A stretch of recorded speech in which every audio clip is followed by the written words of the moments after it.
Okay, it looks like I've got 4 o'clock on my calendar, so why don't we go ahead and formally start.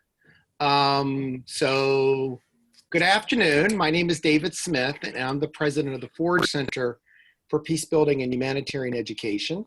We are a not-for-profit based in the Washington, D.C. area that focuses on providing, advancing, offering experiential-based humanitarian peace-building and related training, basically. So it really goes a full spectrum of things that we do. We were established in 2015 as a not-for-profit, but our work goes back to the early 2000s when we started working in Florida with the late Dr. Paul Forage. Today, we are really fortunate to have a session hosted by Lena Chaudhary of the Forge Center and featuring Kelly Blount and Will Mule, who will be talking about peer-to-peer relationships. I'm probably muddling it to some extent. The only thing that I would say at the end, I will post some information about connecting with the Forge Center if people want to continue to connect. I will remind people that we are recording this today for posterity, which we will use to post that will be freely accessible. So if you do not wish to be recorded, then we'll have to opt out, unfortunately, because we do want to put this out there for people who haven't been able to attend. So without any further ado, I'm going to turn it over to, at least where I'm looking at it, is to my left. I don't know if Lena is actually to my left. I'll turn it over to Lena. Thank you. Hi, welcome everyone. My name is Lena Chaudhary. I'm an attorney and I currently teach at Montgomery College, a community college in Maryland. I teach in the nursing program and I'm also a staff member of the Forge Center. So welcome to our first webinar in what we hope to be a series. Please, if you have any ideas on future topics that you would be interested in hearing about, we would love to get some input on that. Today, we're going to ask you to keep your microphones off just so that everyone can hear. There will be a chance for questions and comments later. During the time that we have our speakers presenting, if you wouldn't mind putting any questions that you just can't wait to ask right in the chat box. We have some moderators who will be reviewing that and bringing to attention anything that you'd like to hear about. So I'd like to start out by introducing our two special speakers today. We have Will Mule and Kelly Blount, and I would like to start by having them give us a real brief bio, give us some background, what you'd love to do. Kelly, would you like to start? Okay. Hi, everyone. Thank you all for joining us today, and thank the Forge Center and specifically Will for inviting me to be on this panel. I'm excited. My name is Kelly Blount. I am an assistant professor and clinical director at George Fox University in Portland, Oregon. I am also a licensed clinical mental health counselor in the state of North Carolina. So I work with outpatient therapy and I teach and train new budding counselors and give supervision to counselors who are already in the field. So that's a little bit about me. Is that enough? Is that good? Okay. Lena, you're muted, but I'll go ahead and go with my bio. So hey everybody, my name is Will Mule. I am a doctoral student at the University of North Carolina in Greensboro, studying educational leadership with a concentration in cultural foundations. Some of my research areas are ed policy, queer policy, peer education, peer mentoring. I am just a graduate assistant. That's kind of all that I am right now. But I'm super excited to be here. And when I first thought about this topic with peer education and peer mentoring, I was like, that sounds like Kelly. So I'm gonna ask Kelly. All right, well, thank you. So we're going to start off. The first half of this hour, we're going to be discussing the issues that come up in humanitarian environments that are related to power in the peer-to-peer partnerships. And our speakers will be giving us just a very brief idea of some of the issues that are sort of popping in their head, things that they think are concern or challenges currently. And so they will speak each for about 5 minutes, and then we'll open it up to the audience. The second half hour we'll be discussing about strategies on how to deal with the challenges that we've identified in the first half an hour. So, Will, would you like to start us off? Sure.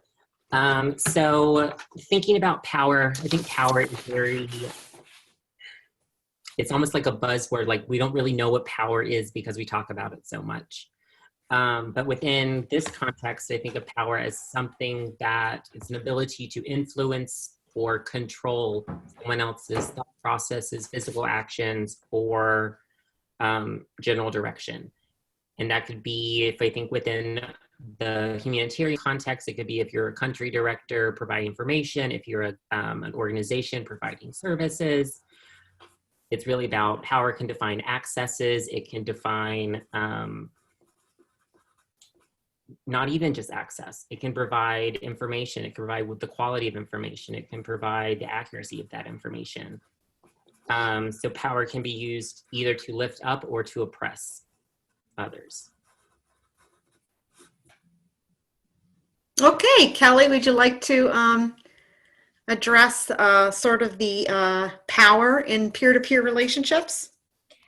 Yeah, absolutely. So just like Will kind of put into the space that it's this ability to be able to exert influence and control on other people. In the sense of the negative aspect of this, because sometimes we have positions of power and we don't know that we have them, or we have positions of power and we low-key like that we have that.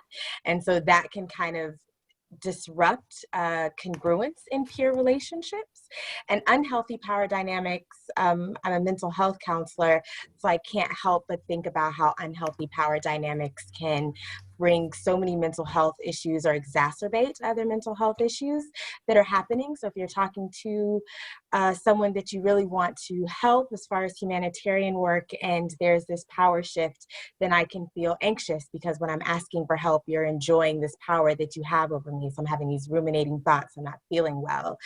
We can feel symptoms of depression and we can feel hopeless and worthless because you're exuding your power on me and I'm still not being helped in the way that I need. So power can go in a lot of ways. What we like to see is that advocacy style power, which is kind of what Will was alluding to earlier, where we then work with people to then uplift and to empower, and we're using our positions of power and privilege to assist others, but still while working collaboratively with whoever you're engaging with. So when I'm thinking about power in peer relationships, that's kind of what comes to my mind first. Yeah, I think in some ways, so I agree with what Kelly said, and then in some ways when you think about kind of the collaboration when it comes with power, it's a power that's with everyone on like a horizontal playing field. When it's not you're sitting across the desk that has the big chair in front of the other desk and I'm sitting in just the office. It's where we're sitting together, we're not sitting apart. And you're making sure that the other person understands that you're invested and that it's more of a power partnership versus a power over. Yeah, sure. So we would love it if our participants would like to get involved in the conversation. Anything occurred to you or anything you'd like to add or questions you have related to the discussion so far on power? There was one person who commented, which I thought was really interesting, is the idea of enjoying power as an enjoyment in and of itself, that I wonder, we're not always conscious of that. And that was kind of an interesting revelation to that person. So maybe you can talk a little bit about that, we think about power as a means, but not like some satisfaction or some ecstasy, if you will, that you get from power. Yeah. Thank you. As I've been doing a lot of work and as I'm in the helping profession and as I teach future counselors, there is this enjoyment people get I enjoy having this power. So I always tell my students that we are better helpers and we are better counselors as we know ourselves. So if we have other positions in our life where we might not hold positions of power, we might be marginalized in other places, oppressed in other places, and have privilege in other spaces. Once we finally get a taste of what that power is and how we can wield and engage, it can be enjoyable, especially if you are used to being in a position where you haven't felt that before. So I could be teaching students, and I've been a student for forever, but now I get to demand the grades and I get to decide when there's class, and that could then become an oppressive environment for my classroom, instead of it being a liberating, a learning space. So sometimes I like to invite people to invite them to think about their own self-actualization. So why are we helping? Why are we enjoying engaging in this humanitarian work? I took students to Belize to do some counseling, to do some international counseling to see what that looked like. And there was this enjoyment of knowing more, what they thought was more than what Belizeans knew. So there was this, I know something, I'm finally an expert, because in class, they might not feel that way. So there are aspects of enjoying power, and it's difficult to relinquish it when we have it, and we like to be able to exude that power. What are your thoughts, Will? The first thing that I wrote down when you said enjoying was the other side was feeling needed. It's like you have the power, and it creates this, I need to be needed. So if you need something from me, that means I am valuable. And it creates this system, almost like a reward system. And I wrote kind of like, if you enjoy power, it's almost like a quota system. Like if I help so many people, then I will get this reward and I will level up. But we don't evolve. We're not Pokemon. Although we do evolve.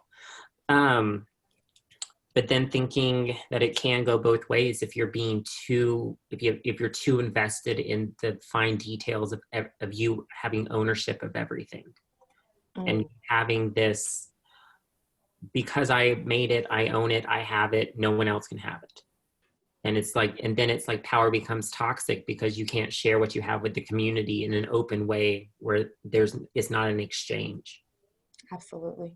So I think what I'm hearing from both of you is that getting enjoyment out of it isn't necessarily a bad thing, right? It's how you manage it and how you deal with it. So maybe the first step is to acknowledge that you're getting something out of this position, and then really delving into, am I doing it in a way that's positive for everybody involved?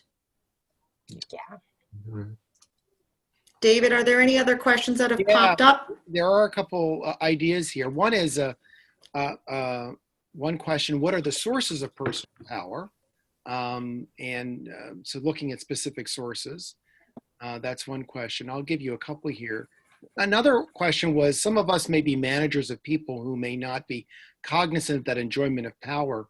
Do you have any recommendations for resources for checking that enjoyment and understand the implications? Checking by meaning stopping that enjoyment. And then there's also, could you please speak about peer leading through empowerment of others, bringing them on board for a greater level of involvement and engagement? And finally, is part of the enjoyment also a product of the idea that one worked for that power? I have a job, I have a degree, and that is what gives me that power. So I'm giving you a lot out there, but they're all in the chat box. So. Thank you. I think probably the first one that I will tackle is the notion of, it was one of the first questions about peer leading through empowerment of others. Like, how do we set that stage up? And we'll get into a little bit more of that in terms of the strategies that we go to in part 2. But I still think it's important that when you're getting people on board, when you're explaining the power that goes into the services that you hold or the relationships that you're going to build and work with, it's important to provide ownership in some way for the people when they come to the table, whether that is their own agency that they're bringing, whether it's their own life experiences. It's creating a space where they feel like they have something to contribute that is not based on a transaction. Kelly and I have done a lot of work with team building and group development, and we always have those people that are searching for the right answer to tell us, so we stop asking them questions. But it's as soon as we open the space for someone to contribute openly and honestly, we get much more rich growth from the group. What do you have to add, Kelly? Oh, I was just sitting here soaking all your knowledge in. I was like, yes. So, I mean, I think that was beautiful. I mean, adding anything to what you said about engagement and peer leadership would have done that an injustice. So I want you to glow in all of that. That was good. Mic drop. Well, and I also think that there's a time and place for everything, right? So if you're in an emergency situation, you may have to have one person take the lead and everyone sort of follow in order to meet the task at hand. But the ideal situation is that we take the time to develop what Will mentioned, really empowering everyone to feel that what they have to contribute is essential for the entire team's output. And I guess if you develop that early on, then in an emergency situation, you could sort of, you know, let that fall aside for the moment, but then you want to eventually get back to that that ideal place where everyone is working together as a team. Mm-hmm. And I also, oh, go ahead, Will. Okay. I was thinking for what Lena said with the emergency situations, that we've all been in those positions where you're stretched, maybe you're checked out, maybe you're just on edge from what's going on in the context. And you may have to make the quick decisions where this person's good at this, so they're going to do this with the power that they have. And then what Lena said is very important, is that you cycle back around once the incident has been handled or it's been regulated to a different organization, that you can check in and have those conversations about what went well, but also what could be improved. True. And I guess I'm also thinking of back to that idea of self-actualization, and it's easier to maneuver within a team and know where it should be in crisis or in ideal situations. As you know yourself, you know where you shine, where you don't, how to ask for your needs. So if something was going to pop off and someone we needed to drive, you're not going to want me driving. That's not my strong suit. That's not my gift. That's not my lane. But I can handle a mean GPS, and I can make sure the car is good, and I can make sure you got what you need and the address is together. So I'm not gonna, so if we're working together and I know, so it says, hey, Kelly, can you drive? Nah, that's not really my lane, but I can offer this. Hey, Will, I know you can drive really well. How can we maneuver that? So some of that knowing where we flourish also helps working together as a team, especially if the team isn't ideally cohesive the way you would like for it to be. So when you're bringing in different people and new people, then it's, well, I know where I shine, and I think that matters a lot too. Do we have any other questions, David, to address? I have a question, Kelly. You know, this idea of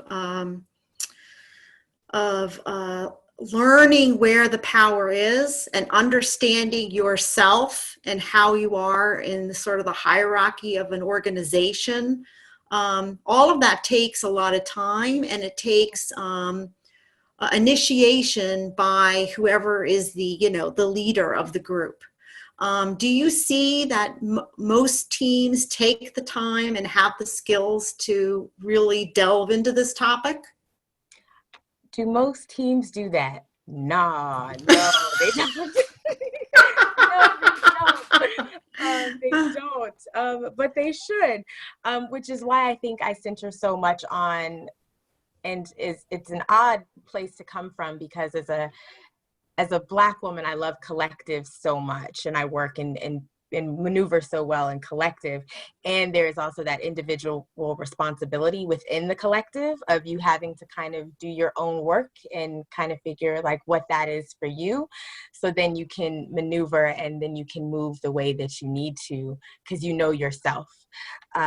Do teams take that kind of time? No. Should they? Absolutely. And I also know that with humanitarian work, with helping people, it can be difficult to spend that kind of time, or if you're strapped for resources, there's a lot of reasons why people don't have time. And we make time for the things that we want.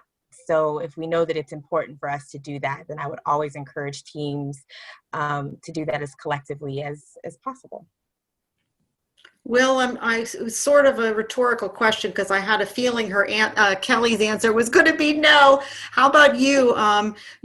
Besides the lack of resources and the lack of time, what do you think are the other barriers to having these conversations and developing this insight before your team is, put to task?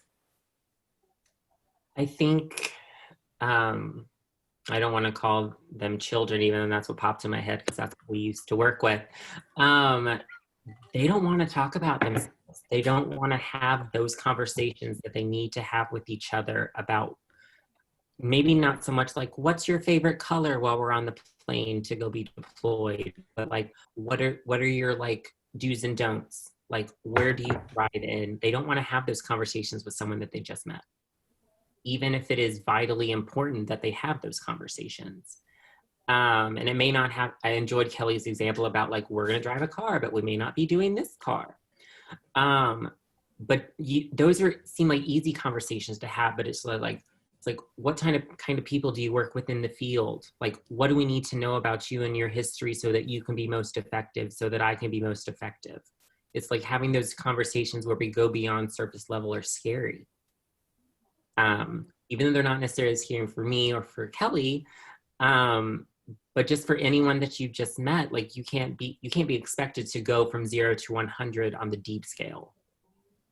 And especially if you're being deployed for only like 3 days versus 3 weeks versus however long you're going to be in the field, you may not feel like you have the time to build that trust effectively.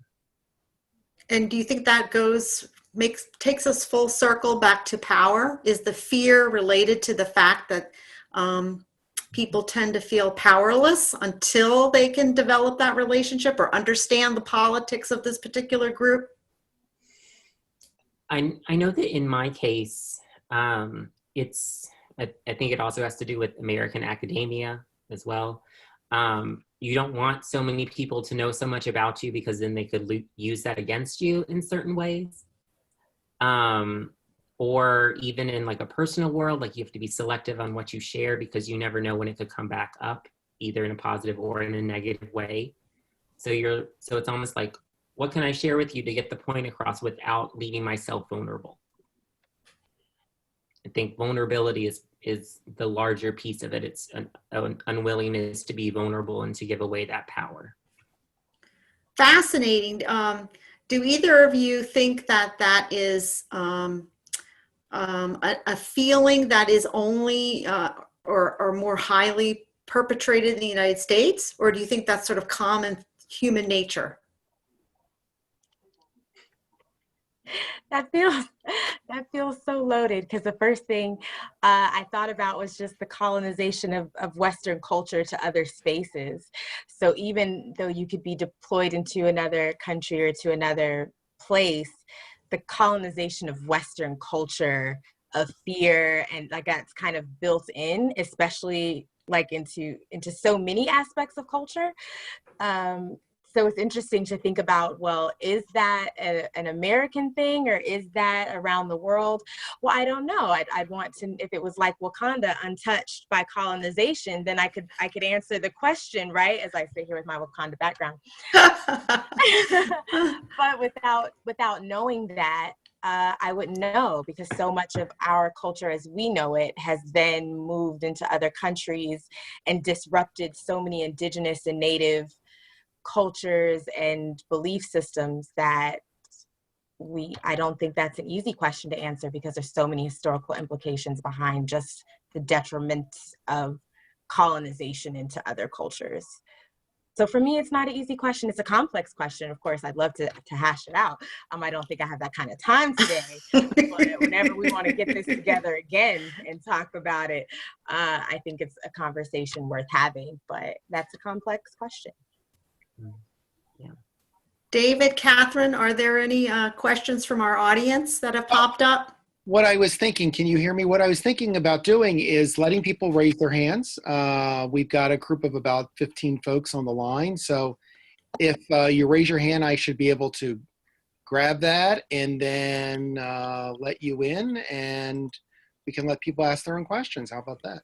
Yeah, let's take about 2 because then we'll be starting on the second half of this hour. Okay. So folks would indicate through the hand raising function.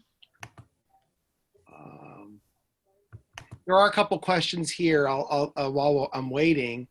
One question: building trust with speed. That's terrifying. That was a comment from Sarah. Thank you. Let's see. Another question. I don't have anybody raising their hand yet, but we need to be aware of differences from Christy in structural power, especially with regard to race and gender when working with others. White folks and cis men in particular must be cognizant of power dynamics, learn to decenter themselves. You know, one of the things that question got me to think about as a cisgender white man myself is I was thinking about leadership, and I was thinking about situations over the course of my experience where I've kind of fallen into leadership positions. And one of the things that makes me think about is because I'm a white male, do people automatically or maybe subconsciously look to me for leadership, right? Something that they kind of, and as a leader, then I'm bestowed with power that I act in a certain way. And how do people in my situation foster leadership with other people who are not cisgender white men, in a sense, right? How do we become good followers, I think about. We have a lot of leadership programs around the country. People are leaders. I think we have too much of that. We don't have enough followership. Any thoughts on that? Yes, I think that is another complex answer. I feel like we're just like building up this complex volcano. Although, you know, it's July 1st, so new plague is optional, you know, here in America. I think with race, with class, with gender, with power, it's all an intersectional relationship where we always have to be cognizant of it because it's always present. Mm-hmm. And I think that goes a little bit into Sarah Foster's question of cultures within organizations. Like there are silos of little cultures, of microcosms of cultures within all organizations, especially some of the larger organizations that say that we are inclusive, and they're the ones that just put out the diversity statements when, if you look at their board or you look at their constituents, it's a bunch of cisgendered white people. Yeah.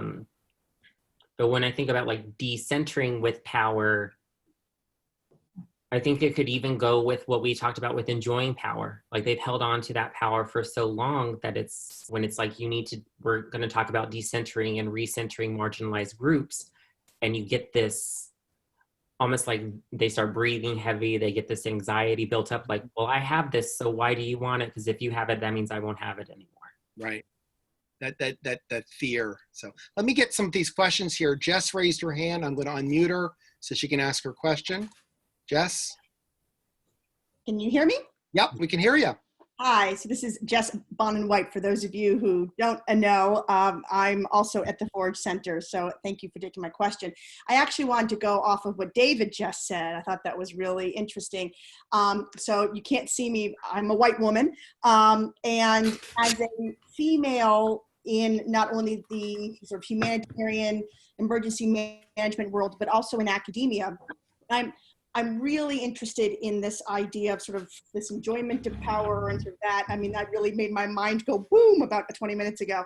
And one of the things that I know just from my experience, and this goes to what Will just said with intersectionality and things like this, I think as in my experience as a woman, there's a pushback to those wanting to take power, right? So I'm very used to the cisgender white male in the room deciding that I don't know enough yet, or that I'm not in a position where I should know or would know.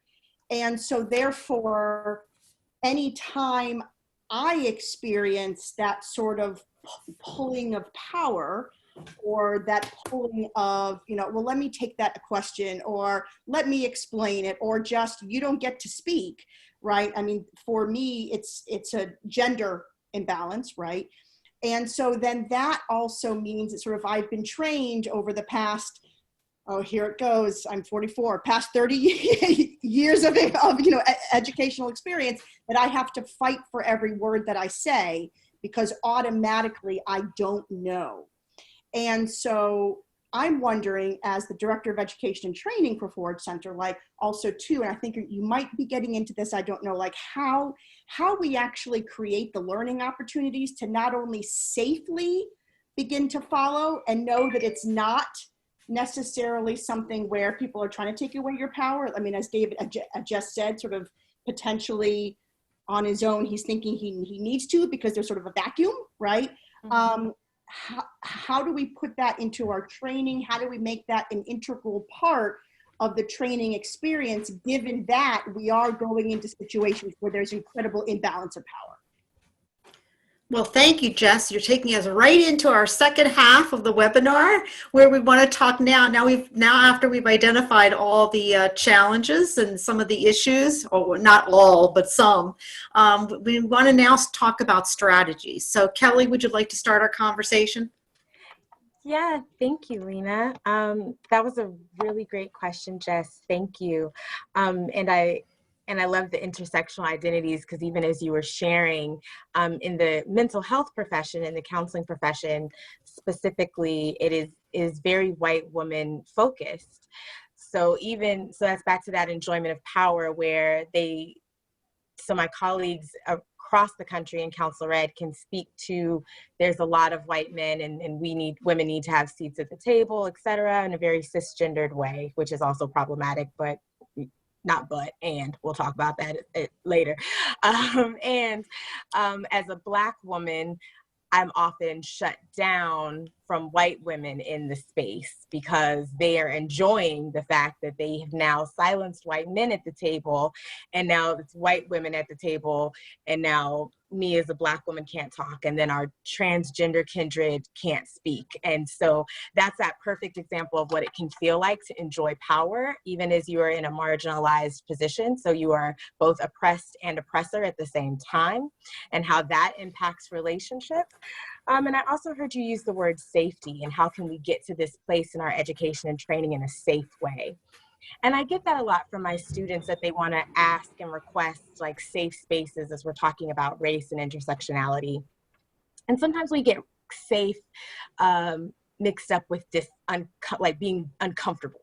And so taking power and switching power around, because we'll just keep it honest, in the middle of a whole uprising that's happening, and all of our liberating laws, none of them were done because we just decided to work collaboratively. We had to rise up and take power and force people in power to give us what we were duly owed. So sometimes people want to feel safe, but it's really they want to feel comfortable. And I want to and at some point, there is a need to unpack that, because in training, especially when you have time and strategy to build that into an educational experience, there needs to be a definition between what safety in a space looks like as we're unpacking and building relationship, and what does it look like when you're just uncomfortable. Am I sitting in my ableist privilege? Am I sitting in my cisgendered privilege and I'm just uncomfortable? Or am I really unsafe emotionally, physically, psychologically, etc.? So I think that there should be some unpacking around what exactly does safety mean, because when I'm in Black and a woman in the spaces with an invisible disability, it seems like people are they're just uncomfortable, and this isn't safe for me to do this, and you're just in your privileged space having to lean out of it. So that was kind of what came to my mind. But as far as like specific strategies, I don't think I can harp on self-actualization enough. And I know that not everyone can be like me or go to a therapist, but there's a lot of self-help journals, and Pinterest has a lot of things for you to explore within yourself, and that's free, to say what is it about how I'm entering a space. Am I helping people because I want to help people? Or am I helping people because it feels good to help people for me? Because helping people doesn't always feel good when you're helping people in the way they need it and the way that they want it. It feels good when we're helping them and it happens to align with how we want to help them. But when I need to help you in a way that I don't really want to, that has a feeling to it too. So then breaking that apart and unpacking what that is. So I think that self-work is always a great start to any collaborative moving work. And so that's kind of where I sit. And of course, that's I'm also a therapist, but I'm a group therapist too, but self-work is important. Now I kind of feel like when it's like, you just had like my mic drop, but this is like the Oscars in the bathroom mic drop that Kelly went through. Come on, Kelly, I'm waiting for your TED Talk. We'll do it together. Our 31st program. So when I thought about what Kelly was saying with the different differentiations about it, with comfortability with there being safe, it's you're being in your bubble, you're fine in your bubble, you're not necessarily, maybe not necessarily willing to grow, but you don't need to grow because you feel safe. But then when we go into self-awareness, like why are you uncomfortable? What doesn't sit well with you? It's you being honest with yourself enough to have those questions and even have them scribbled in your journal, have them in your phone, have them wherever, just so you have an opportunity to answer them. Whether that is like just basic, like what are you uncomfortable about? Why are you uncomfortable about it? How does it make you feel? If you can answer any one of those three, all of those three, you're recognizing why you're uncomfortable. And whether that is related to you not having a voice in the situation, you not having power, you having kind of like what Kelly talked about, you're both the realization that you are an oppressor while you're at the same time an oppressed member of a group, or you get self-conscious that you're taking too much out of a space when there could be other people to add something to the space. A second guessing almost of, can I contribute when there are other voices here? But I think it's really down to you being able to check yourself. Maybe not as much of a reality check as we would think, but if you're in the field, if you're preparing for the field, or even if you're within your own culture of your organization, you having that constantly in the back of your mind on where are the growth moments that I need to recognize for myself, and then how can I grow before I really expect these other people to grow if I'm not willing to put in that work myself. So slightly more unhappy note compared to Kelly's topic. No, not at all. David, Catherine, do we have any questions before I jump in with all of mine that are coming out of my ears? Yeah, I'm going to let Sarah and Nanette. First, Sarah had a question before. So, Sarah, do you want to ask your question? Sarah? I'm here. Sorry. All right. My question is, and I think both of your answers, Will and Kelly, I think a lot of what you just said answered a bunch of what my question surrounded. I was still trying to formulate it. But that essence of being a good follower first and then leading through that, and how you know, some of the best leaders I've seen have been really good at following. So whether they did it first or they've kind of always, as David, maybe you've always been the leader, or seen in that leadership capacity, but starting with the self-awareness of knowing what lane you're in and what your weaknesses are, what your strengths are, and then within that group setting or wherever you are, knowing when to jump from an active follower to an active leader. And I think I'm introducing in my mind the idea of being an active follower is different than leading. Maybe that's the person who's the first to act on whatever the leader is saying, or the first to take that growth opportunity to the next spot down the road. for the collective, or I'm still negotiating that in my mind on wearing so many hats, right? I mean, a leader can also be a follower at the same time, and also be oppressed, and also all of these different aspects, and really negotiating all of that. And knowing that 6 hours later, it'll be different because you walk into a different room and it's a different format. So I don't know, maybe a little bit more on that from each of you would be clarifying and enlightening for me. Thank you. Kelly, do you want to go first? I get my thoughts. Thank you for your question. I felt I was holding back my therapist self because you finished talking, and I was like, oh, this is where I say thank you for sharing. Thank you for your question. That's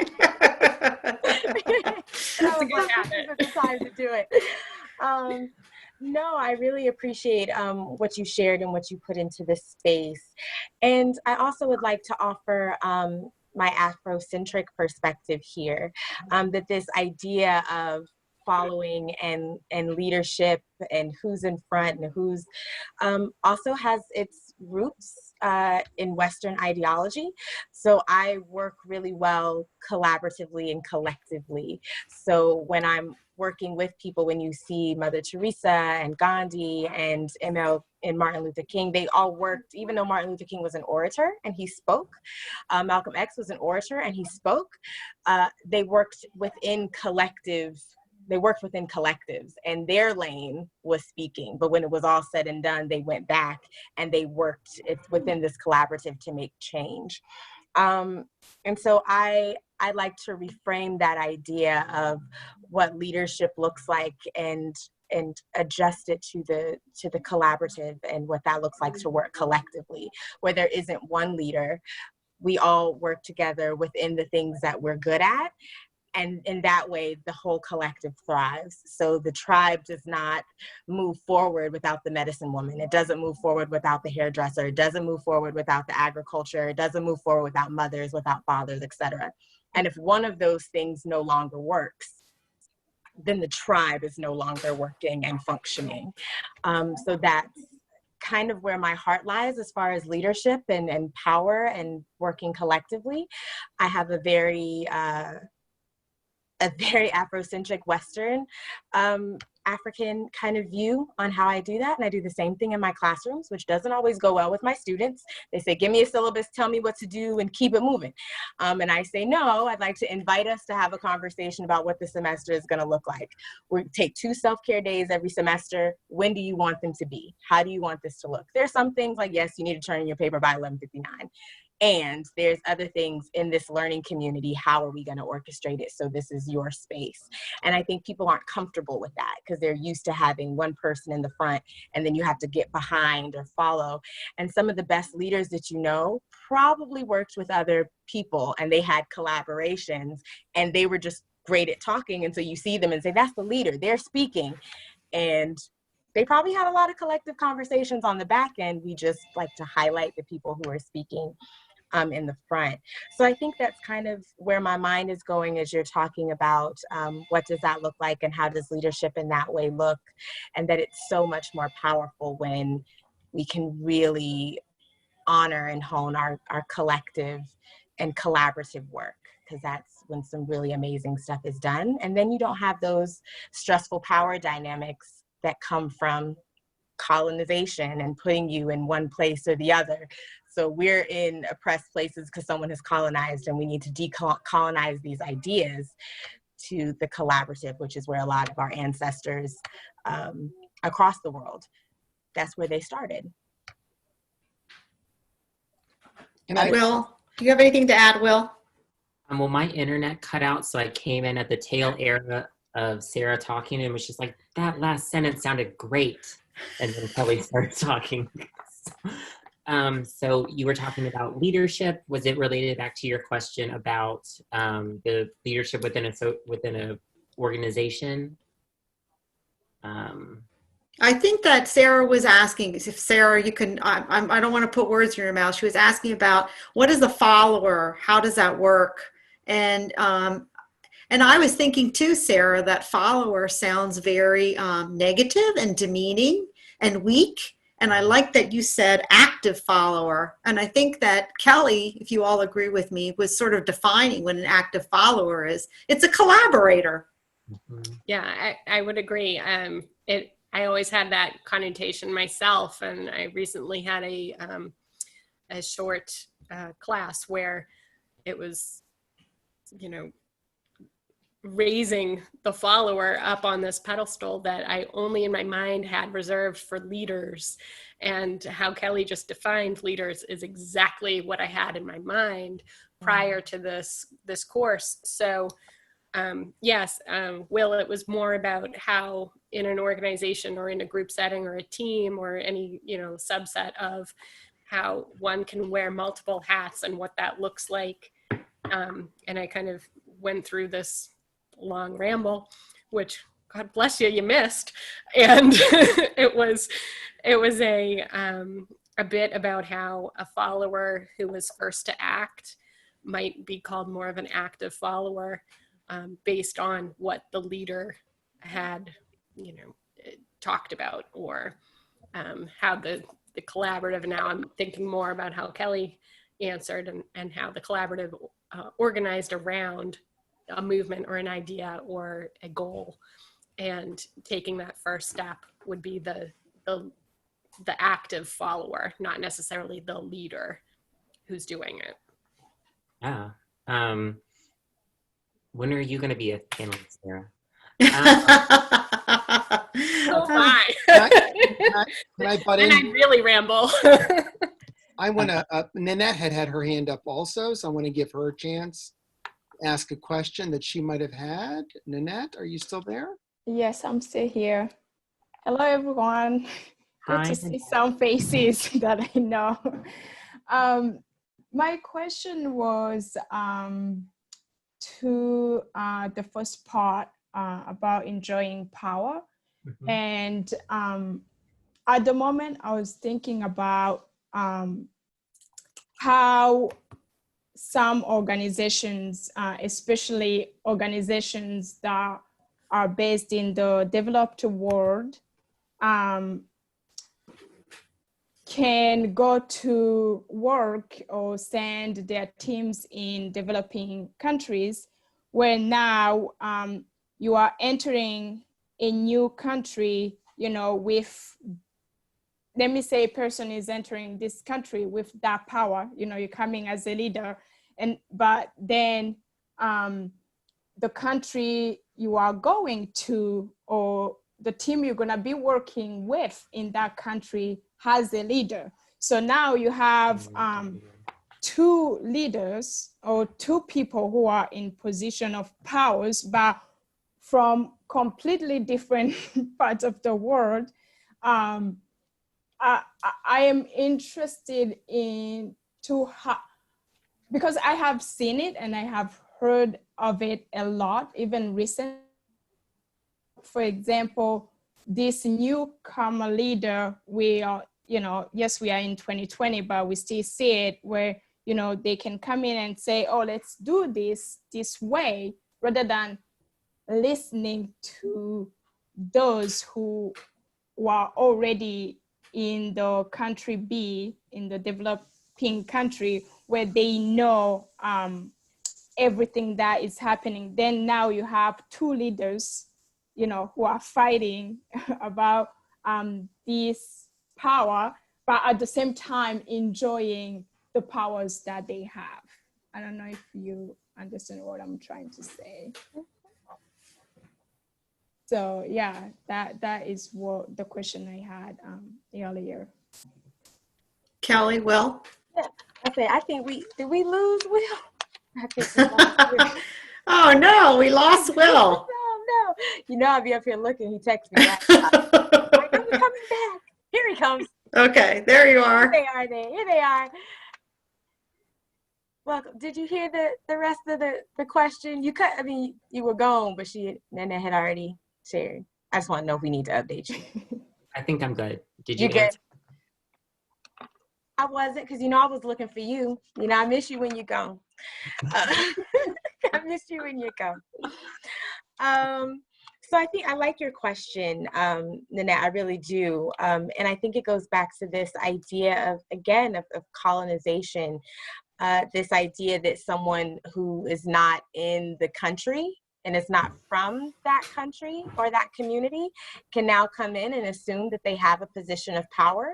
So even as you were writing, I was like, well, then there's one leader in a position of power, and that's whoever is in, it's their country, it's their community, and whoever else comes in is there to assist. Because if we don't have that mindset, then we're coming in with that same oppressive mindset of we're going to come in and tell you what to do in your own community. So again, with that self-actualization, coming in and assuming that you now have a position of power in someone else's community, in someone else's country, is like me going, into Will. Well, that's different because me and Will, he'll let me get food and drink. But if I go into Lena's home and I say, hey, I'm going to get this, and I'm going to go in your cabinets and your fridge, and I'm going to lay down in your bed, in the main bedroom, and it's her home. So even that idea, that mindset is not suited for doing that work. And if that's the mindset that you have going into a community, then you need to come right back out, because people don't need to be in a community if that's what you're thinking on the way in, that you're coming in a position of power. Which reminds me of a comment someone had said earlier, that some people can think that they worked for power, that they worked towards having power. And I remember writing it down. I said, your degrees and formal education is not assuming a position of power. You worked hard for knowledge and to learn more. And so even reframing our thoughts. So I think in that question, it's good to you have to reframe, and you have to call people out if they're coming in and saying or if they're acting as if they have this position of power while going into someone else's community. That's back to that unsafe or uncomfortable kind of place where, what you're saying is detrimental. And that's not a good place to be. Even if that's where people are thinking that they're doing, there's still coercive power in a lot of countries. Even the term developing countries is a colonizing term. Like those are terms that Western society has placed on countries that they have went in, demolished, stole from, overtook, killed indigenous populations, and they determine, like the top powers of the world determine who and what is a developing country. They don't call that for themselves. So even that term is problematic. So if someone is saying, hey, I'm going into a developing country to do X, Y, and Z, then you don't need to be in the work, and you don't have the mind space. And that goes back to enjoying power, because what you're doing is colonizing and oppressing, thinking that you're helping, but you're doing it for yourself. And let me back because I feel myself getting riled up because I see it happen so often. And it's not a good place to be in. So I'm a back. What you got, Will? Tag team. So, see, this is why I brought Kelly everywhere. Yep. I got hype. She gets hype. Yep. And we're just like, yep. So Jess had a comment in the chat about in emergency management, training oftentimes gets equal to power. That because you have the training to go into a space, you are the one with the power. And I wrote down within that leadership here, there's a theoretical power that you think that you hold when you go into a space. And that experience equals that power. Like you've been in it for like 15 years, so you have the power. Therefore, you have what this person needs or what this community needs, without really even listening to what the community's asked for. And then it tends to, those people end up getting offended because they're like they don't want what I need, what I'm here to give them. It's just like, well, you didn't ask them what they need. You didn't take that step back to say, what is it that I can provide for you where we can both work together to make sure that you get what you need? And then that if they don't ask those questions, it can lead to this resentment, to this, well, you're just fake to make yourself look better. Because it's kind of, I'm not trying to kind of shame anyone that wants to go on the mission trips as they go on to them, but then they take a picture with a brown or black child and they're like, see, I'm helping. And it's like, is that actually what you're going in there to help or to serve them? Realizing that you're preemptively or maybe even more intentionally reintroducing colonizer ideals. Ashe. I think we have a question, David. We have one more question, and that'll be the last one, Burhane. You go ahead and ask your question. And nice to see you. I haven't talked to you in a long time, so I'm glad. Yeah. Hey, Mr. Dave, how are you, everybody? Yeah, I have a question from the previous part. Power through education and power through life experience is different, especially in the third world or developed country, because even if you have education, but somebody has more life experience, so how can we compare and manage in our daily life? Because, for example, in Iran, religious leaders, they have more power than the educators in managing the country. So how is work, the power between life experience and education? Yeah, and I think that sort of goes along with what I was thinking is what I'm always looking for tools to add to my toolbox. So what do you suggest? Do you have any concrete exercises or workbooks or experiences that an organization can use to try to make the group realize that, yeah, some people have education, other people have experience, and they're both equally valid? I think Kelly and I, when we were talking, as we were planning for this, we talked about there being this almost difference between you're a practitioner versus a academic. And it's like, why can't you have both? You can have the training and you can have the experience to do both. And then but even that experience gets commodified into this will equal so many more advancements in the field, or you haven't put out so many papers, so you can't really do this opportunity. But it's just like, if I have the field experience to do this, why does it matter if I've written the study about it too? So it seems like unnecessary hoops that people are jumping through. Yeah, So go ahead. Lena. No, I was going to say, so what kinds of concrete steps can an organization take to help empower people with all different types of resources and assets?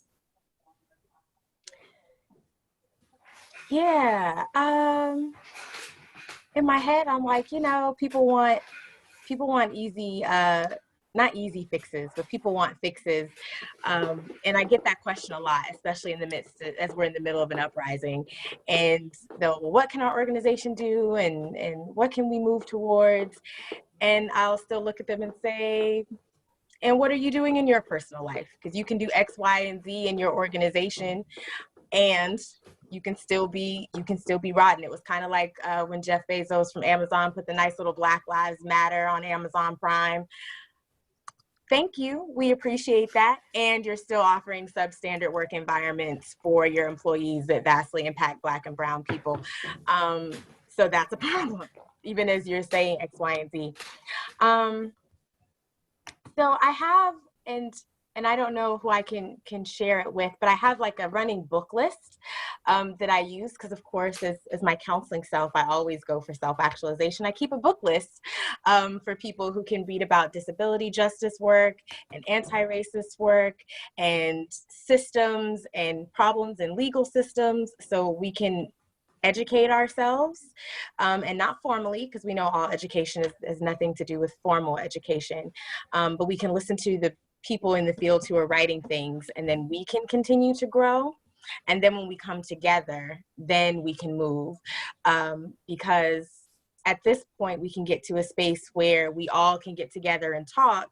But if I'm still using ableist language and I'm misgendering people, then what does it matter if I have a whole anti-racist training for my organization when I still have concerns? Or yes, I'm for, yesterday was the last final day of Pride, and I have no trans kindred like around me personally, and I purposely run in circles where I'm around cisgender people all the time. Okay, but you're going to do a training for this work for your whole organization, and you still have, so I'm more than happy to share a book list. I think I saw something pop up, but I'm not paying attention to the chat because I was told I didn't have to, so I'm not looking at because I get distracted and then I want to get all up in the chat. But I'll be more than happy to offer a book list on a variety of subjects that address intersectionality, and also our handbooks too. So like the social justice healing handbook is really great, because then you get to work through it and really reflect. And so I'll be more than happy to share my book list. But that's what I have for concreteness. What you got, Will? Thank you. Yeah, Will, any last words? Because we're getting to the close of the hour. All right, so we have a minute. Okay. As far as concrete suggestions, I do a lot of work with peer mentoring of undergraduate college students and how they can level up. And I would suggest, think about this in a student perspective. I always encourage my students to ask the questions of themselves and other people. So like I do a lot of work around mental health, sexual education, like nutrition education, and it's like finding their niche almost of where they want to be in, and really being able to have that conversation of, are you interested in this because you've seen me or someone else do it, or are you interested in this authentically on your own? And being able to separate the two, where it's like, are you interested in this because you think I want you to be interested in this, or are you interested in it because you genuinely have a passion for it? And then once you find that answer, allowing the space to open up for them. And then not be afraid that if you don't have the resources for them, to find other places for them to go, because you may not have the resources, and that's part of you almost relinquishing your power. Well, thank you so much, Kelly and Will. This has been fantastic. So fascinating, so interesting. And we would love a list of your resources. If you get a few minutes before, as we're closing out, maybe you could type them in the chat. But I think we also have access to the email, and everyone in our audience, if you're interested, please contact the Forge Center and we can pass on the list to you as well. And as David said at the onset, please take the information in our chat to get further information about the Forge Center. And if you would like to participate or speak in one of these webinars, we would love to have your ideas. So again, thank you all for attending. We hope you'd enjoyed this webinar. We hope to have more. And as you're all leaving, Will and Kelly, could you stay on just so we could talk